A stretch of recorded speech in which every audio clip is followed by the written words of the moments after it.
So hello everyone, welcome back to our new video. तो आज के इस वीडियो में मैं देने वाला हूँ अपना सिलेबस अपडेट कि मेरा कितना सिलेबस कंप्लीट हुआ है और मेरा मतलब क्या बैकलॉग है और कितना मुझे अभी क्लियर करना है। मेरा दोबारा फिर से बैकलॉग बन गया था कुछ रीज़न की वजह से, और क्योंकि मेरी थोड़ी तबीयत वगैरह ख़राब हो गई थी। तो अगर मैं बात करूँ अपने सिलेबस की, तो मेरा सिलेबस जो है, मैं सबसे पहले मैं मैथ की बात करूँगा और फिर फिज़िक्स और फिर केमिस्ट्री। तो मैथ में मेरा जो सिलेबस कंप्लीट हुआ है वो सेट्स हुआ है और लोगैरिथम हुआ है और ट्रिग्नोमेट्रिक फंक्शन जो है वो मेरा कंप्लीट हो गया है। ये 3 चैप्टर मेरे मैथ में कंप्लीट हो गया है और ट्रिग्नोमेट्रिक इक्वेशन मैंने शुरू किया है अभी, मतलब 1-2 लेक्चर मैंने उसको देखे हैं तकरीबन। ट्रिग्नोमेट्रिक इक्वेशन जो है उसके 6-7 लेक्चर मेरे ख्याल से हो चुके हैं, बट मेरा थोड़ा भी पीछे है क्योंकि मैं सिर्फ लेक्चर नहीं देख रहा हूँ, लेक्चर के साथ साथ में मॉड्यूल और कुछ रेफरेंस बुक भी साथ साथ में सॉल्व कर रहा हूँ, क्योंकि भाई अगर क्वेश्चन प्रैक्टिस नहीं हो तो फिर लेक्चर देखने से क्या ही फ़ायदा है।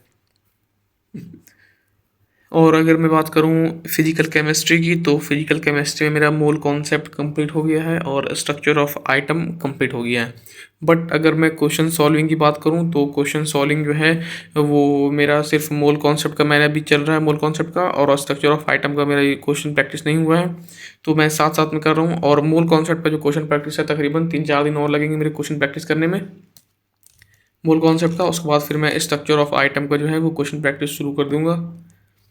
और फिर अगर मैं बात करूँ इनऑर्गेनिक केमिस्ट्री की, तो इनऑर्गेनिक में पीरियोडिक टेबल जो है वो पूरा कंप्लीट हो गया है और क्वेश्चन प्रैक्टिस मतलब उसका अभी चल रहा है क्वेश्चन प्रैक्टिस, अभी पूरा कंप्लीट नहीं हुआ है क्वेश्चन प्रैक्टिस, बट चल रहा है। और अगर मैं बात करूँ कि मैं फिजिकल केमिस्ट्री एनालिसिस लगा रहा हूँ मगर मॉड्यूल के बाद, मतलब जब मैं मॉड्यूल सॉल्व कर ले रहा हूँ उसके बाद मैं कोई रेफरेंस बुक लगा रहा हूँ मॉड्यूल और डीबीपी के बाद।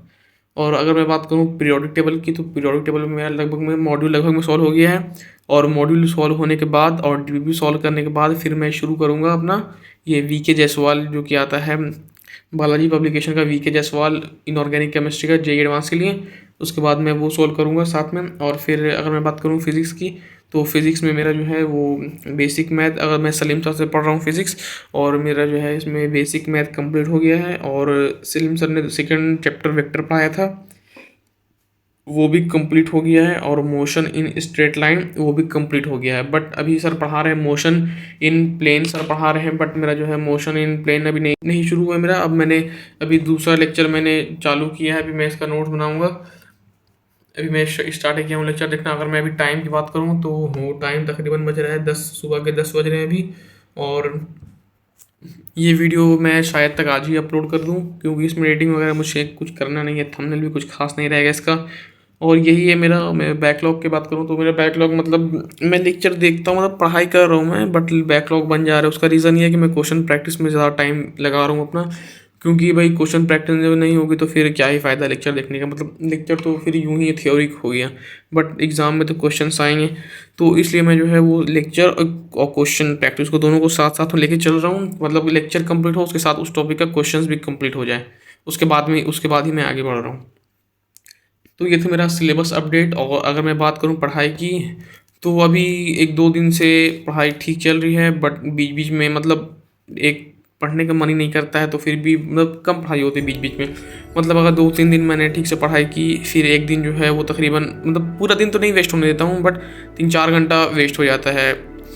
और अभी मैं कोटा में हूँ तो ज़्यादा टाइम मेरा वेस्ट नहीं होता है, क्योंकि मैं घर में रहता हूँ तो भले टाइम वेस्ट हो जाता है दोस्तों के साथ घूमने चले जाना वगैरह वगैरह।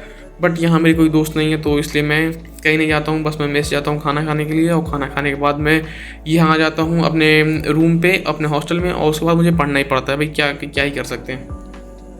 तो ये मेरा प्रोग्रेशन अपडेट अभी चल रहा है, और सिलेबस के बारे में मैंने बता दिया, प्रोग्रेस अपडेट के बारे में बता दिया। और बैकलॉग जो है वो मेरा थोड़ा बहुत बैकलॉग है, क्योंकि मैंने आपको बताया रीज़न, क्योंकि मेरा जो है वो मैं क्वेश्चन भी प्रैक्टिस साथ साथ में कर रहा हूँ, इसलिए मेरा बैकलॉग भी है थोड़ा बहुत, बट वो भी मेरा कंप्लीट हो जाएगा धीरे धीरे करके। और अगर मैं टेस्ट की बात करूँ तो ये जो 13 जुलाई को टेस्ट हुआ था वो मैंने अभी नहीं दिया है, वो मैं इस संडे या फिर मंडे को ये टेस्ट दूंगा, क्योंकि जो मेरा इस टेस्ट का जो सिलेबस था, अगर मैं इस टेस्ट के सिलेबस की बात करूँ तो इस टेस्ट का जो हमारा 13 जुलाई को टेस्ट था अर्जुना 1.0 में, तो इसमें सिलेबस था हमारा मोशन इन प्लेन और प्रोजेक्टाइल मोशन था, और पीरियोडिक टेबल और केमिकल बॉन्डिंग का ऑक्टेट रूल तक आ रहा था और ट्रिग्नोमेट्रिक फंक्शन आ रहा था इसमें, इस 13 जुलाई वाले हमारे संडे के टेस्ट में। तो ये मेरा इस पे मैं अभी दूंगा संडे या फिर इस संडे को, मतलब अगर मैं डेट की बात करूँ तो मैं तकरीबन 20 जुलाई या फिर 21 जुलाई को मैं ये टेस्ट दूंगा, मतलब संडे या फिर मंडे तक मैं ये टेस्ट दूंगा 13 जुलाई वाला। और मतलब क्योंकि मेरा अच्छा सा क्वेश्चन प्रैक्टिस भी हो जाएगा और ये मेरा जो है अच्छा सा क्वेश्चन प्रैक्टिस भी हो जाएगा इसके लिए। और अगर मैं उसी संडे को देता तो फिर मतलब मेरे मार्क्स ऐसे ही कम आते, क्योंकि मेरा क्वेश्चन प्रैक्टिस नहीं था, रिवीजन नहीं था। तो इसलिए मैं इस संडे को ये टेस्ट दूंगा और फिर जो हमारा 27 जुलाई को टेस्ट होगा तो पहले मैं उसका सिलेबस कंप्लीट करूँगा, उसके बाद मैं टेस्ट दूंगा। मतलब तकरीबन लेट हो ही जाएगी मेरी टेस्ट देने में, तकरीबन उसमें भी मैं एक सप्ताह और लेट हो जाएगा। मतलब मैं टेस्ट से 7 दिन पीछे चल रहा हूँ, ये हो रहा है अभी। तो संडे को जो मैं संडे या फिर मंडे को अगर मैं टेस्ट दूंगा तो उसमें अपना रिजल्ट ज़रूर शेयर करूँगा कि मेरे कितने मार्क्स बने हैं। मेरे बस 100 मार्क्स आ जाए, थोड़ा सा इंप्रूव हो जाए, बहुत है। मतलब कुछ इंप्रूव होना चाहिए, बस डिक्रीज़ नहीं होना चाहिए मार्क्स।